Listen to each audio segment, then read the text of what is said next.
और चलते चलते जैसे मैंने आपको बताया था, तिहरा हत्याकांड जिसने पूरे मेरठ को 2008 में दहला दिया था। बहुत सारे लोगों ने राजनीति की रोटियां सेकी थी, लेकिन कुछ ईमानदार पत्रकार ऐसे थे जिन्होंने इस मामले को अंतिम छोर तक पहुंचाया। वो अलग बात है, आरुषि हत्याकांड के बाद इस मामले को मीडिया ने कम वेटेज दी थी, जिसका खामियाजा उन लोगों को, ईमानदार पत्रकारों को उठाना पड़ा जो इस मुद्दे को लेकर बड़े संवेदनशील थे। बहुत सारा ऐसा ग्रुप का पर्दाफाश हुआ था जो अपने हिडन एजेंडे को लेकर उतरता था। आज उन पत्रकारों में से कोई भी मुख्य धारा के पत्रकार में नहीं है जिन्होंने हिडन एजेंडा चलाकर पत्रकारिता को बदनाम करने की कोशिश की थी। और वो जिन पत्रकारों के खिलाफ मुहिम चलाई थी वो आज भी झन्नाटेदार ईमानदारी से पत्रकारिता कर रहे हैं। प्रभु का धन्यवाद है। लेकिन हम आपको बता दें, इस तिहरे हत्याकांड में पैरोल पर हैं इजलाल, पैरोल पर है इजलाल। और जब मैं कचहरी में खड़ा था सभी लोग ये कह रहे थे अगर फैसला आता है और इजलाल पैरोल पर होता है तो फिर क्या काम होगा। तरह तरह की चर्चाएं थी। मैं ये चर्चाएं इसलिए करता हूँ जिससे प्रशासन और पुलिस इन चर्चाओं का संज्ञान ले। जो जनता में चल रहा है वो जनता वर्दी को देखकर, अधिकारी को देखकर चुप हो जाती है, लेकिन हम जैसे लोगों के बीच में वो अपने दिल के उद्गार प्रकट करती है। तो हम ये चीज़ें आपको बता रहे हैं। और सदर व्यापार मंडल का चुनाव, जी हाँ, बहुत अच्छे तरीके से हुआ। मैं सभी व्यापारी भाइयों से कहना चाहूँगा, हमारी अपनी पर्सनल लाइकिंग है, डिसलाइकिंग नहीं है। पर्सनल डिसलाइकिंग है ही नहीं, चैनल की पॉलिसी में नहीं है डिसलाइकिंग, इसलिए पर्सनल लाइकिंग है। उनके साथ हम ज़रूर खड़े होंगे, लेकिन आपकी आवाज़ इस पर्सनल लाइकिंग की वजह से कहीं भी इधर से उधर नहीं होगी।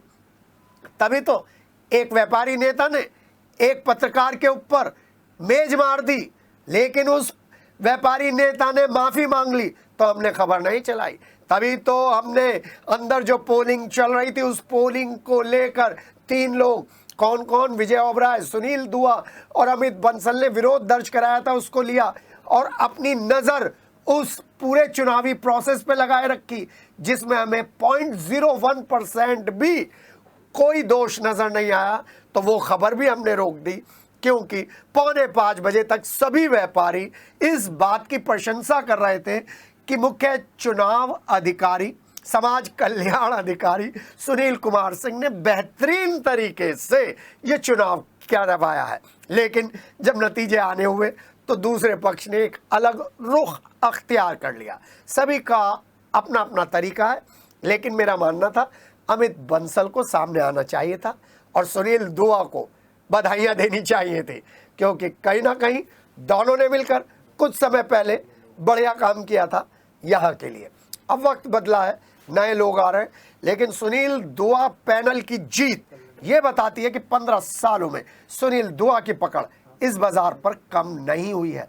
क्योंकि मैं खुद पर्सनल तौर पर जानता हूँ कि वो जो नीचे बैठे रहते हैं ना लोग सड़क पर, दिवाली के टाइम, 15 अगस्त के टाइम जो ठेले लगाते हैं, छोटे छोटे लोग मेहंदी जो लगाते हैं, उनसे जो लोग पैसा लेते थे उनके खिलाफ खुद सुनील दुआ खड़े हो गए थे।